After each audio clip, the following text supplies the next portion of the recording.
He's a robust New Testament scholar and author of numerous popular level works, 6 New York Times bestsellers, and the one that really got him on the map that we were talking about just in the past hour was Misquoting Jesus. We have that book along with Jesus Interrupted for sale at the book table, and especially I think it's chapter 2 where you really go at it with the difficulties. And so I'm sure some of those will come forward here. And so this is something new that we've done here at Defenders, inviting someone who is not a Christian to share their analysis of what we take as sacred scripture. And so he's going to be sharing with us the concerns he has, and maybe he might light some fireworks with some of the things other speakers have said already. So please join me in welcoming Dr. Bart Ehrman.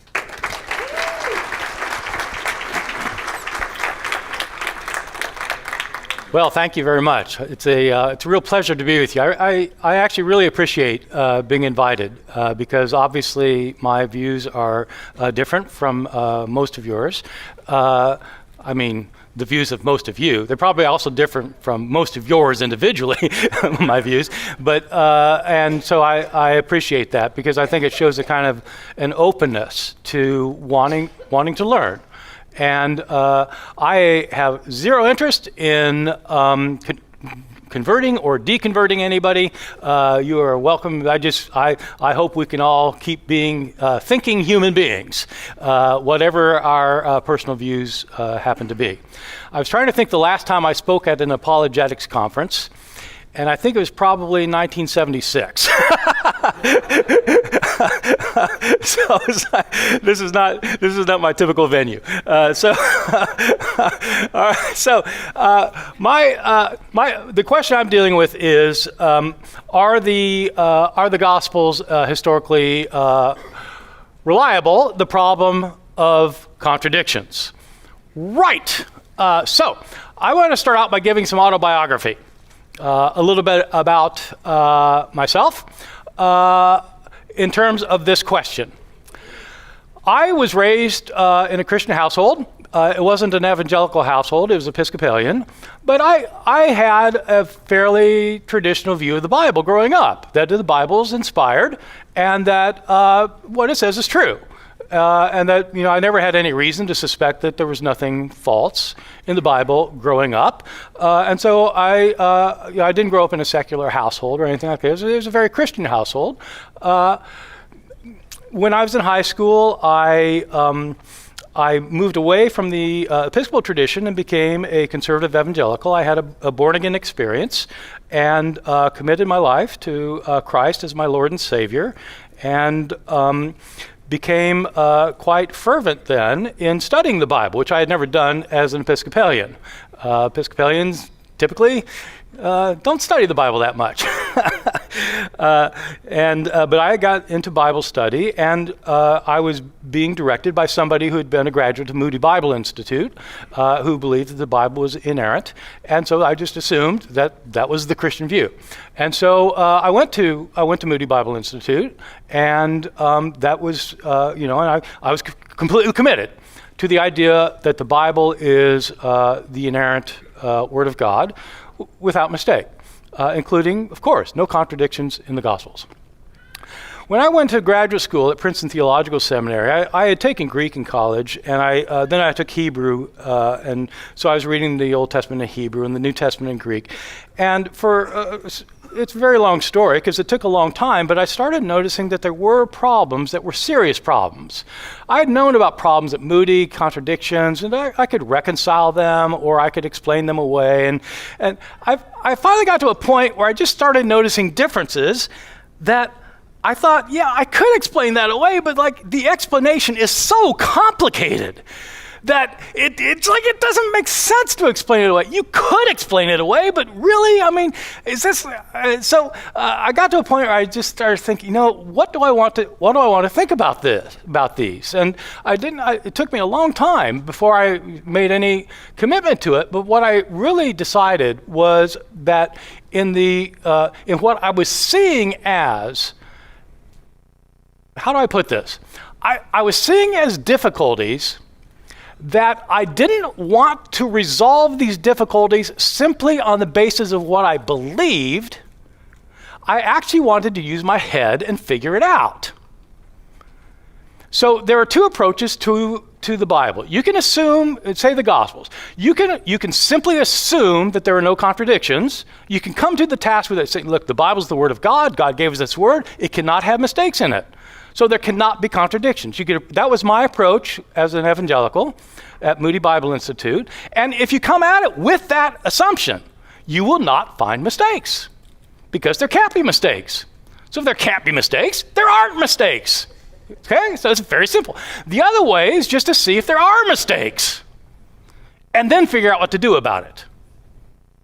Okay, you see, it's just two different approaches. And I finally decided, look, I'm just going to use my head, and I knew the arguments. Look, you're just a human. You know, how can you use human intelligence to criticize the Word of God? It's like it's you against God. You're a peon. What do you know? You don't know anything. And so I understood that, but I thought God had given me an intelligence. He'd given me a brain.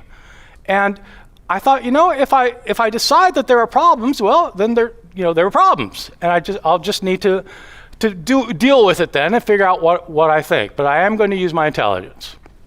Not that I think I'm smarter than God. I was nothing like that. It may be that the people who taught me their mistakes, maybe they're the ones who are wrong. I'm not saying God is wrong. I'm saying maybe they were wrong. See what I mean? Okay, so I started finding things. I started finding, when I allowed that there could be actual contradictions, I started finding them. And wow, there are a lot more of these than I thought. What do I do about these? I ended up deciding that the Bible does have mistakes, that the Gospels do have contradictions in them.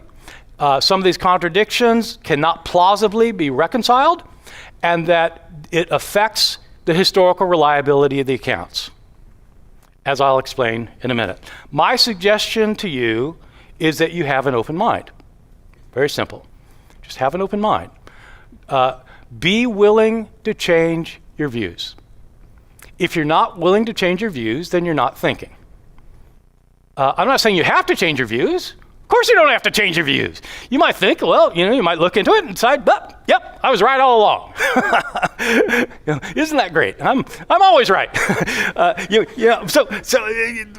you don't have to change it, but you really should genuinely be open to changing. Genuinely, not just saying you are, but really being genuinely open to change your view. That's my suggestion. So, the terms of the discussion, contradiction. What do I mean by contradiction? I mean two accounts, when you've got two or more accounts that are different from each other in ways that cannot be reconciled.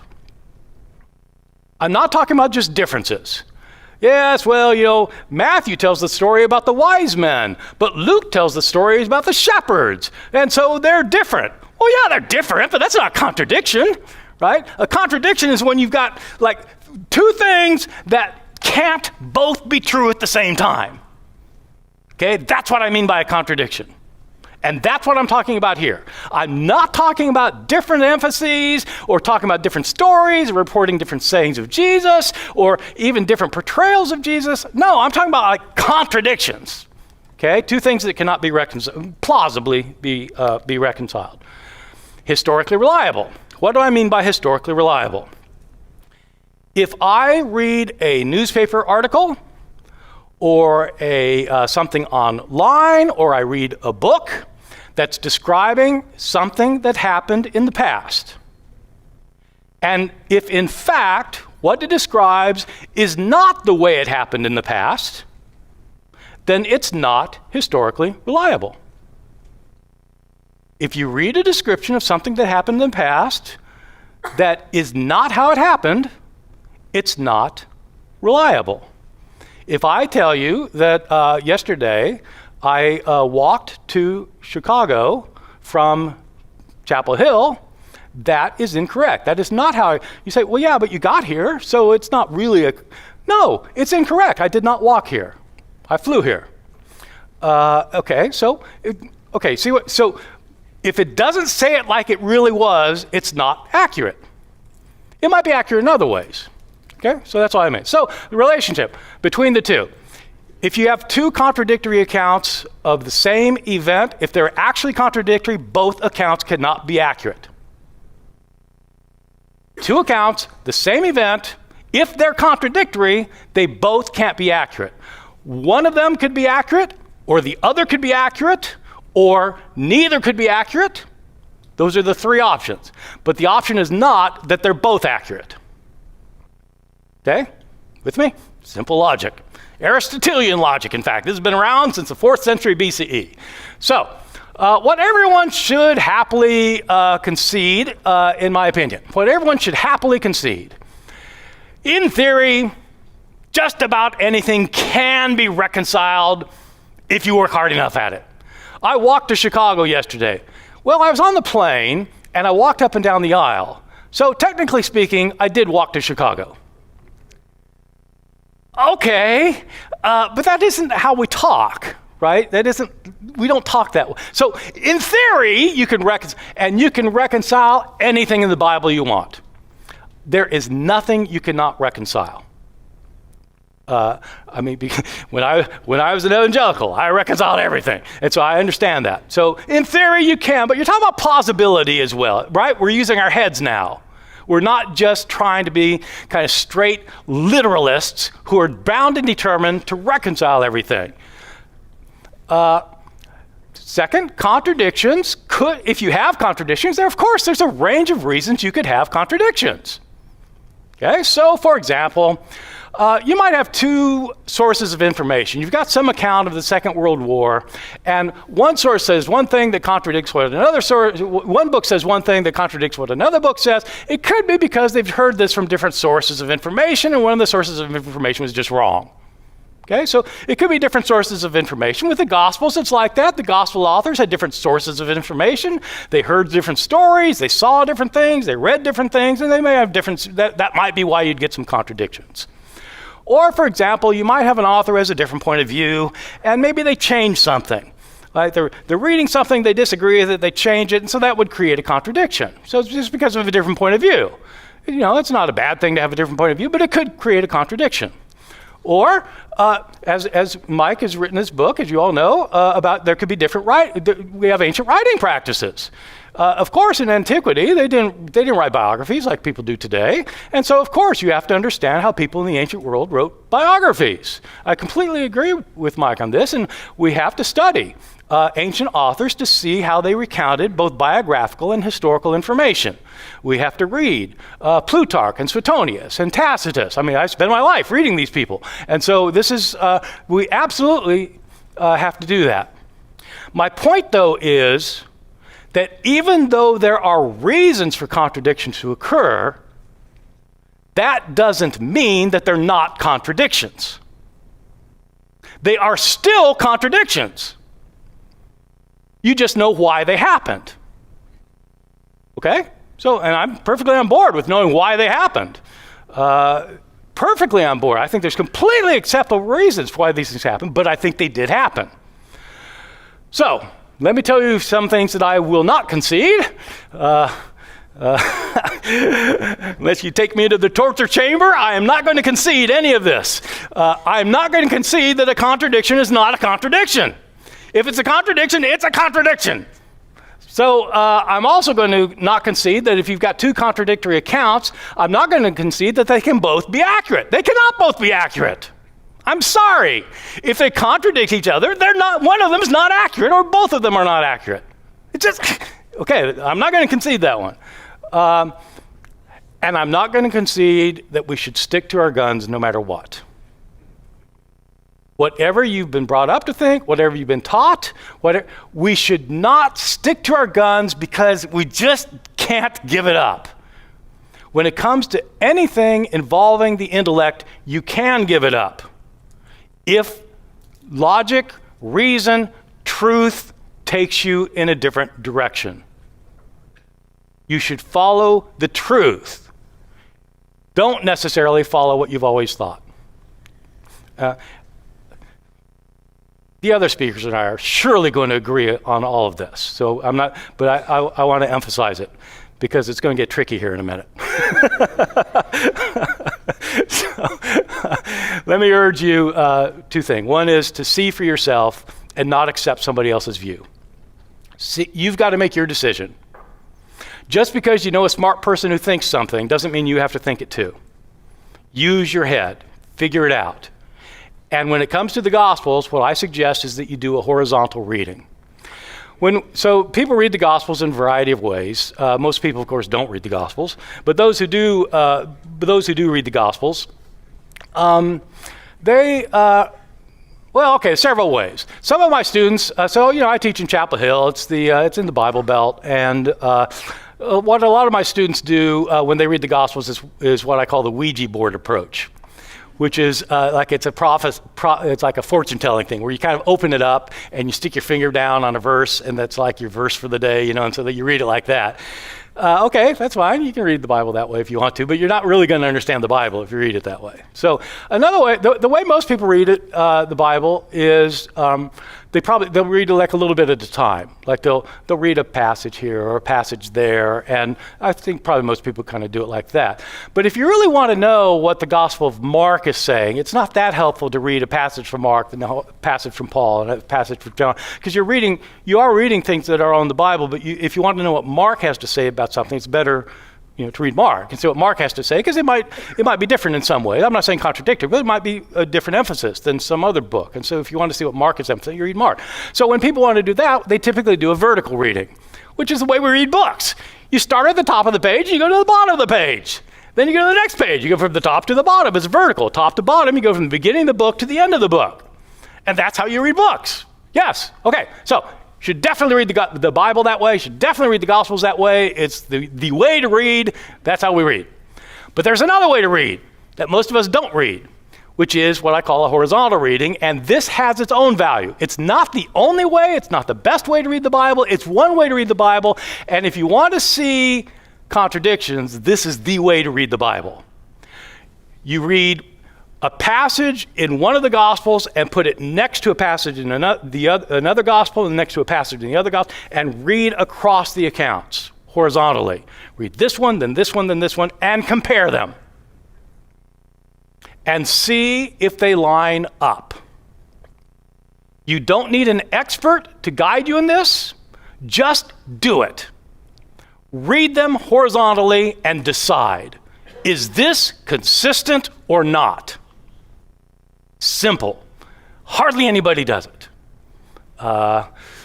So that's what I urge you to do. Nothing to be afraid of, just do it. Let me give you a very simple example to begin with of what happens when you do a horizontal reading. In the Gospel of Mark and in the Gospel of Matthew, you have an account of this synagogue leader named Jairus, who comes up to Jesus in order to help him out in a personal situation. I put Mark here first because most scholars could see that Mark was the first gospel to be written.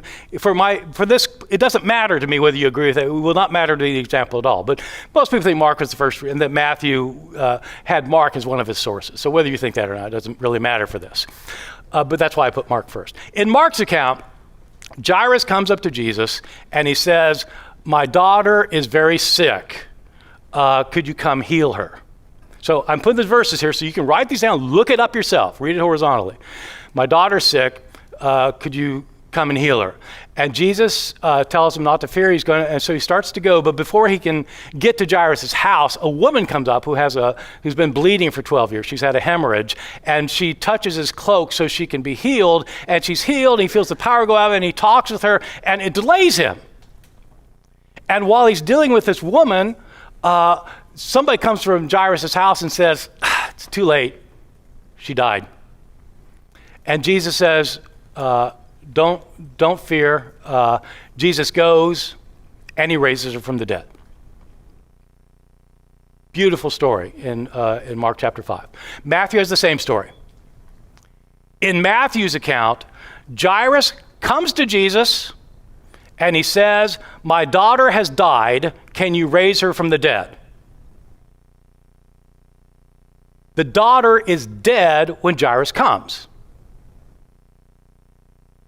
In Mark, the girl was not dead when Jairus came.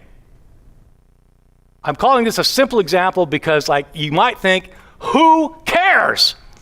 Right? The point is he raised the girl from the dead, right? Yeah, okay, that is the point. That's the point. But here, the point I'm making is, how did it actually happen? If Mark is right that she wasn't dead yet, then Matthew cannot be right that she was dead. Now, you can think of lots of reasons for Matthew. I assume Matthew had Mark in it, that he changed it for some reason. Or you could say the other way around. Maybe Matthew's first and Mark changed it. Somebody changed the story, and you can think of reasons for why somebody would change the story. Maybe Matthew wanted a shorter story. Maybe Matthew thought it'd be more dramatic. There are all sorts of, and this is the kind of thing that ancient historians did all the time. They changed their sources. But my point is, they both can't be historically accurate. Okay? Now, this is not going to lead you to lose your faith, whether she was dead or not, right? This is not, but my point is that if there's a contradiction in a small thing, if one of these accounts is wrong in a small thing, how do you know they're not wrong in bigger things?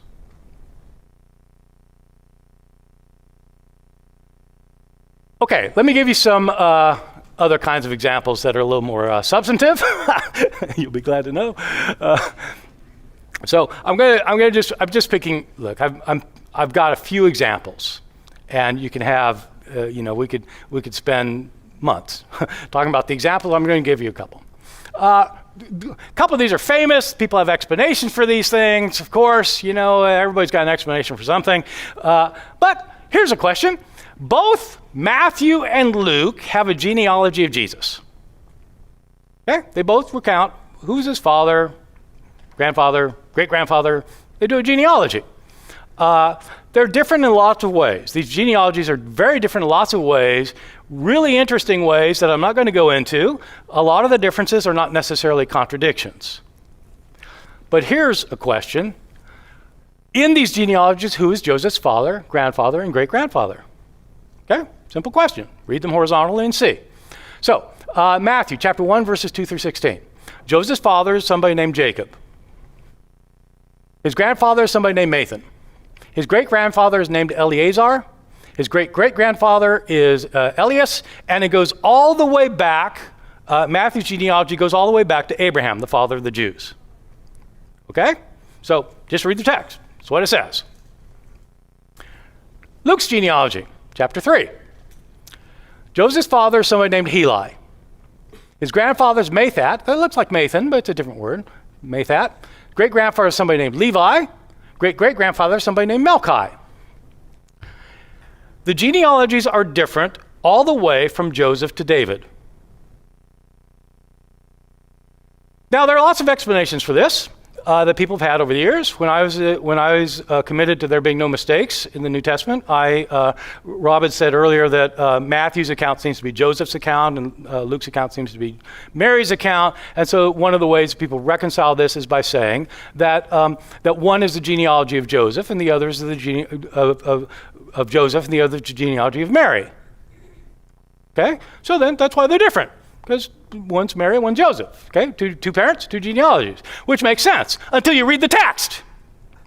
The text says it's Joseph's genealogy in both of them.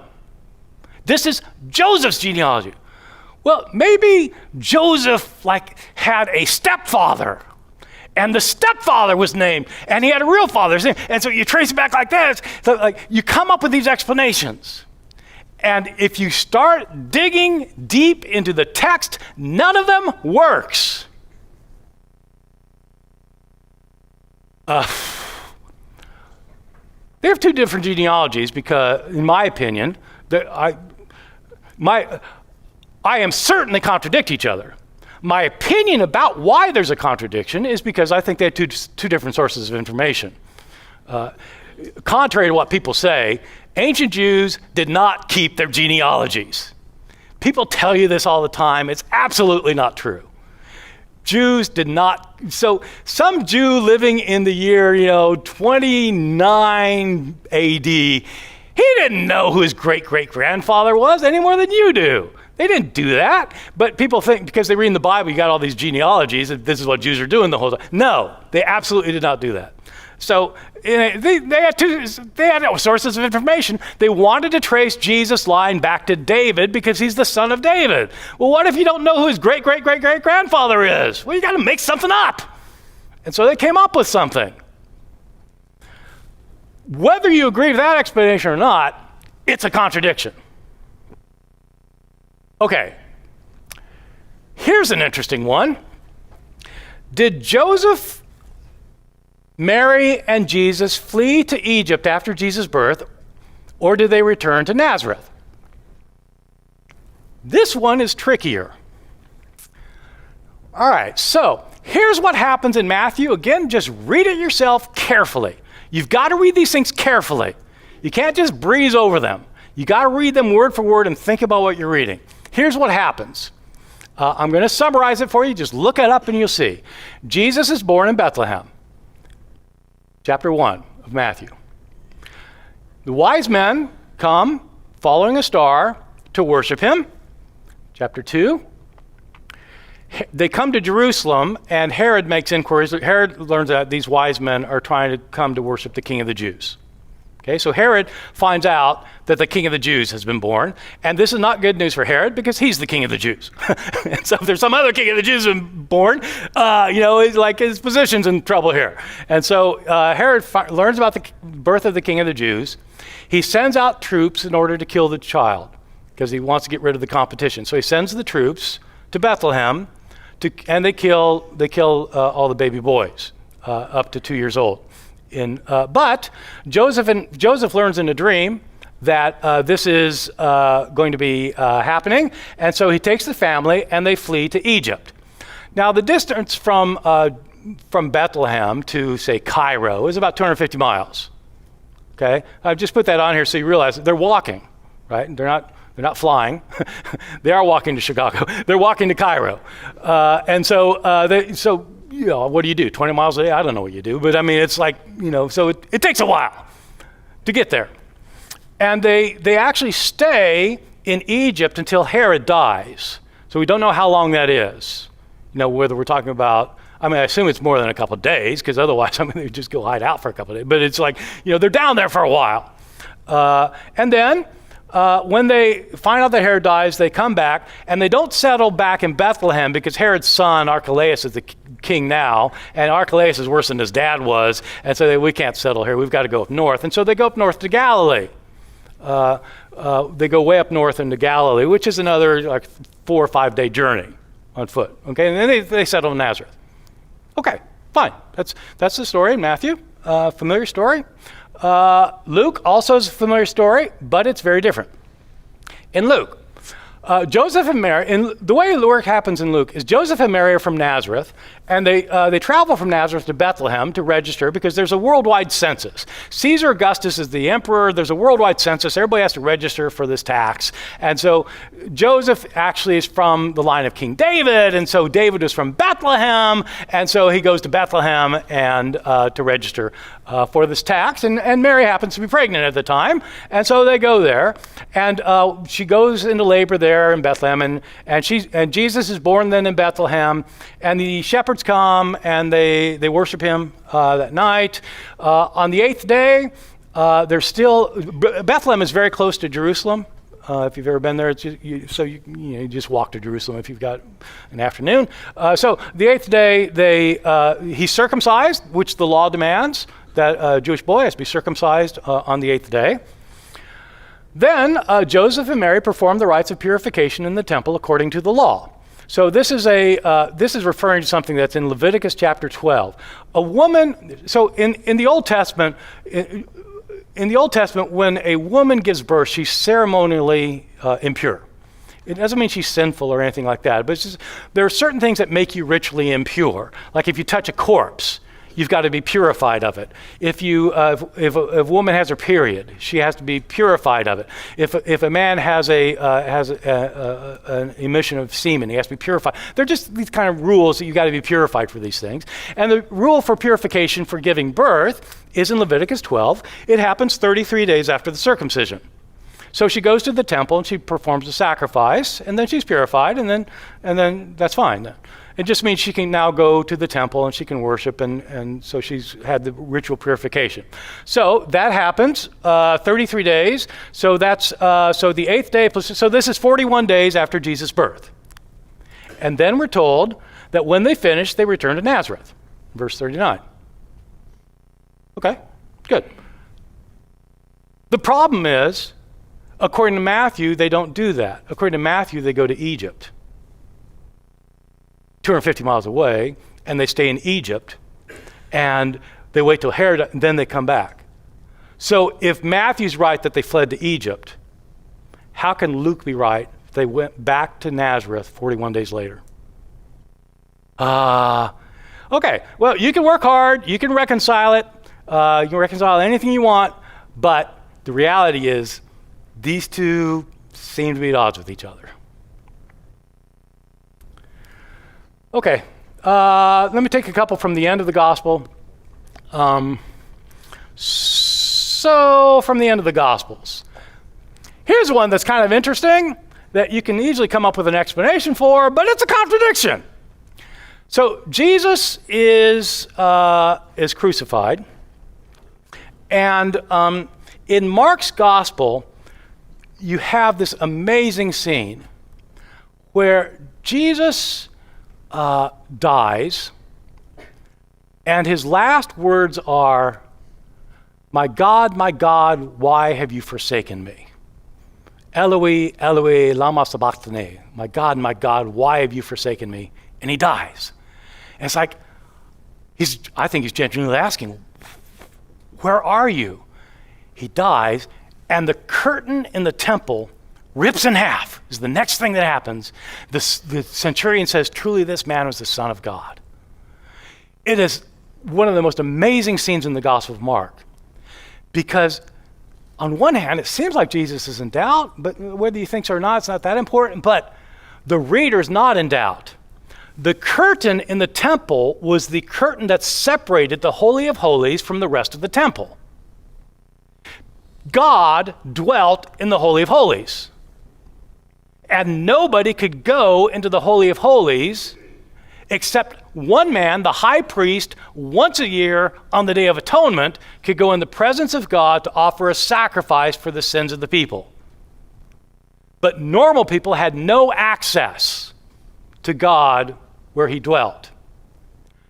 Jesus dies, and the curtain is ripped in half. Now, everyone has access through the death of Jesus. It's a terrific, terrific passage, because it's the death of Jesus that gives people access to God for Mark's gospel. So that's in Mark. Luke has the crucifixion, of course. Jesus is crucified, and he has the ripping of the curtain in the temple. But Luke is explicit that the curtain rips in half before Jesus dies. Read it yourself. Now, of course you can reconcile, well, there are actually two curtains. Or first time I ripped halfway, the other time the other half. But in fact, it says it ripped from top to bottom in Mark, so it couldn't be twice. So, unless it ripped in a different part, I don't know. It's different. You say, well, who cares? Well, I think Luke cared, because Luke is trying to say something different from what Mark was saying. And it would take probably 20 minutes to explain what Luke is trying to do with this. But the point is, he's changed it. Luke had Mark, just as Matthew had Mark as one of his, so did Luke. Luke also changed some things. And there are reasons for why he changed it. Yes, there are reasons, but it creates a contradiction, which means they both are not historically accurate, because it's one or the other or neither. Okay, let me give you another example. Did the disciples see the resurrected Jesus in Galilee, or did they stay in Jerusalem. This relates to one of the issues that Rob was talking about earlier, but it's not the same issue. It's a different issue.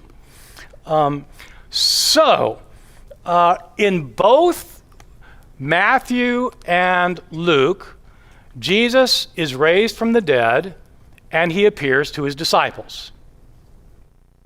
Okay? In Matthew and Luke and in John. It doesn't happen in Mark, actually. Mark's gospel looks like it ends with them finding the empty tomb. But it doesn't matter for my purposes here. My purposes here are comparing Matthew and Luke. And I think there's a contradiction here that cannot be solved. Where did the disciples see the resurrected Jesus in Matthew? It's very simple in Matthew. Jesus appears to Mary Magdalene and tells her to go tell the disciples to go to Galilee and meet him there. Galilee, so if you go from, say this is taking place in Jerusalem, so from Jerusalem to Capernaum is about 80 miles. Okay, so say about a 4-day walk. Okay?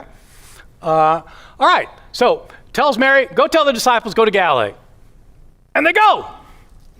And they see Jesus there. And he gives them the Great Commission. And then that's it. Right? So Jesus meets the disciples in Galilee, and that's the only place he meets the disciples. Matthew. Okay, so just make note of it. And then think about Luke for a second. Where did the disciples see the resurrected Jesus in Luke 24? This is a little more complicated story. It's a longer story. The women go to the tomb, and they learn from the two men there that Jesus has been raised from the dead. Okay, he's been raised, and they go to tell the disciples. And the disciples don't believe them. Those crazy women, they're always dreaming up stuff. Disciples don't believe the women. That same day, literally it says, that same day, so this is the day Jesus was raised from the dead, it's the third day after his death. The same day that they discover the tomb, the same day, Jesus appears to two followers on the road to Emmaus. The famous story of the road to Emmaus happens the same day. The two, at that same hour, we're told literally, the same hour of that day, the two go and tell the disciples that they've seen Jesus alive. So this is the day of his resurrection. Okay? Same day, same hour. While they're talking about it, Jesus appears to them. Okay, this is in Jerusalem. Jesus appears to them. And Jesus tells them to stay in Jerusalem. Do not leave. Do not leave Jerusalem. They do so, and they're still in Jerusalem at the end of the gospel, the very last verse of the gospel. They are still in Jerusalem. In the book of Acts, written by the same author, Luke, the disciples are still with Jesus for 40 days in Jerusalem. He appears to them for 40 days, proving to them that he's been raised from the dead, and then he ascends to heaven right outside of Jerusalem. He ascends to heaven. They remain in Jerusalem until later, chapters later, they get driven out of Jerusalem by the persecution that arises. Okay. In Matthew's gospel, they leave Jerusalem right away to go to Galilee. That's where they meet Jesus. And in Luke, they do not leave Jerusalem ever until long after his ascension. So which is it? You can't say, well, they stayed in Jerusalem, then they left for a few days and came back. No, they're told to stay, and they stay. Or do they go to Galilee? There are very good reasons for this contradiction. You can think of, there are good reasons for it. I mean, there were reasons that Matthew wanted to say one thing and Luke wanted to say another thing. But my point is, they say opposite things. So they both cannot be historically reliable. Okay? You can do this 100 times in the Gospels. And at a point, you just start saying, maybe there are some differences that can't be reconciled. And if you can't reconcile the differences, They can't be all historically reliable. And maybe that doesn't matter to you, which is fine. I mean, if it doesn't matter to you, it's fine. But you shouldn't say then that every word in here is accurate, because it's not. There are other kinds of contradictions besides contradictions between Gospels. For example, there are contradictions with known facts of history. It will be much harder to convince you of this, and so I'm not basing my argument on this, and so if you don't buy this, it's fine. You still got to read the Gospels horizontally. But there are known facts of history that in fact, the Gospels contradict. Take, for example, this census. So according to Luke chapter 2, I mentioned it earlier, Caesar Augustus is the Roman emperor, and we're told that under Caesar Augustus, there was a census, and the entire world had to register for the census. Well, that's obviously not true. I mean, people in China are not going to register for some census that's taking place in the Roman Empire. So okay, let's just say it means the entire Roman Empire. There was no worldwide census under Caesar Augustus. Caesar Augustus's reign is really well documented. There was never a census throughout the Roman Empire that everybody had to follow, let alone a census where everybody registered for the census by going to their ancestral home. Joseph goes to Bethlehem because David is his ancestor, and David came from Bethlehem. This is so problematic. David lived 1,000 years earlier. You mean people are going where their ancestors lived 1,000 years ago? So, all right, suppose the Democrats take over the Senate as well as Congress at the next election, and they take the presidency, and they dump a bunch more taxes on us. And so they think, okay, we need some mechanism to make people pay tax. Okay, everybody has to go to where their ancestors came from 1,000 years ago to register for this tax. Where are you going to go? 1,000 years ago? And you say, well, okay, but maybe Joseph grew up in Bethlehem, so no, that's not what it says. It says the reason he goes to Bethlehem is because he comes from the house of David. So he's registering where his ancestor came from. Well, okay, where did David's ancestor come from 1,000 years before that? Did the Romans say, okay, figure out 1,000 years ago and then go there? Really? So apart from that, there was no census of any kind throughout the Roman Empire under Caesar Augustus, period. All right, so there are contradictions in known facts of history. And there are issues of just kind of general historical plausibility in the Gospels. A famous example is Matthew 27, when Jesus is crucified, and the graves are opened up, and these people rise from the dead, and they start walking around in Jerusalem, which is often seen as one of the weirder passages in the New Testament, and kind of hard to figure out. And really? I mean, these are like zombie figures or something. Presumably they die again. And it's like, what? I mean, so much, of course. I mean, there are a lot of even evangelicals who will say that, okay, that's like, it's not really literal. Okay, I am so pleased with that. I'm happy with that. It's fine. It's not literal. If you don't think that's literal, why do you think other passages are literal? Well, that one defies probability. Okay, how about walking on the water? Does that defy probability? No, you can do that. You can do that? Let me see you do that. Well, Jesus could do that. Yeah, of course, because God empowered him. But God could empower these people to rise from the dead and walk around Jerusalem. Right? So if you're going to say this one didn't happen, why do you say that one did happen? On what grounds do you say that? It's easier just to say that the Gospels are filled with information, some of which is historically accurate. Of course, a lot of it's historically accurate. And it has information that's not historically accurate. Sometimes seen in contradictions when you read horizontally, sometimes seen by contradicting facts we know from history otherwise, and sometimes just going against our broad common sense. We're all urging you, be thinking people and use your brains. Do you really want to think this? And if the evidence is against you, why do you want to think it? All right, let me conclude with residual questions. I sometimes am told that since I'm a non-believer, I'm required to find contradictions in the Bible. That is absolutely not true. The Bible could be inerrant. I would still be a non-believer. I'm a non-believer for none of these reasons. This has nothing to do with why I don't believe. Contradiction, nothing to do with why I don't believe. It's a completely different story why I'm not a Christian. And I think there are inerrant books in the world. I think there are books that don't have mistakes in them. Of course there are. Probably, we used to get phone books. I mean, theoretically, they could be without mistakes. Doesn't mean God inspired them. It just doesn't mean they have any mistakes in them. Well, how do you figure if it does have a mistake? You find out if there's a mistake. It's like that with the Bible. You find out if there's a mistake.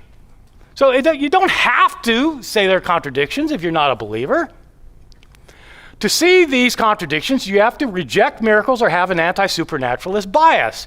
If I had a nickel for every time somebody told me that the reason I have these views is because I have an anti-supernaturalist bias, I would buy a beach condo in the Bahamas. I mean, it's got nothing to do with whether miracles happen or not. Whether you believe miracles or not, it doesn't matter. I believed in the contradictions of the Bible when I was a Christian, a committed Christian. So it's got nothing to do with naturalist or supernaturalist biases. Does seeing these contradictions mean you have to reject your faith? No. You might have to shift your faith, you might have to change things, but if you're an intelligent person, of course you're going to change your mind about things. Otherwise, you're not an intelligent person. Sorry. But you have to be willing to change your mind, and it does not mean you give up on your Christianity. It means you have a more sophisticated Christianity. It's much better to be an intelligent believer than an ignorant believer. It's better. And in this case, you need to figure out what you think about these. It doesn't mean rejecting your faith. Can two accounts both be historically reliable if they're contradictory? No. They both might be meaningful. They both might explain what this author is trying to achieve. They might show that this author is following ancient ways of writing history and biography. They might show all sorts of things, but they can't both be right, historically. Is there anything to fear from the truth? So here's back to my personal story. When I started seeing these things, I started freaking out. How can there be mistakes in the Gospels? This is the Word of God. And I was comforted by the idea that St. Augustine propounded, to paraphrase, that if there's anything that's true, it comes from God. God is the God of truth, which means all truth is God's truth. If something's true, it's from God. If it's true that there are contradictions in the Gospels, then that's true, and that means it comes from God. That was my thinking at the time, and I'm no longer a believer, but I still think that that's the right attitude. You don't have to be afraid of the truth simply because it's going to make you change your mind about something, even if that something is near and dear to you. You should follow the truth no matter what. Thank you very much.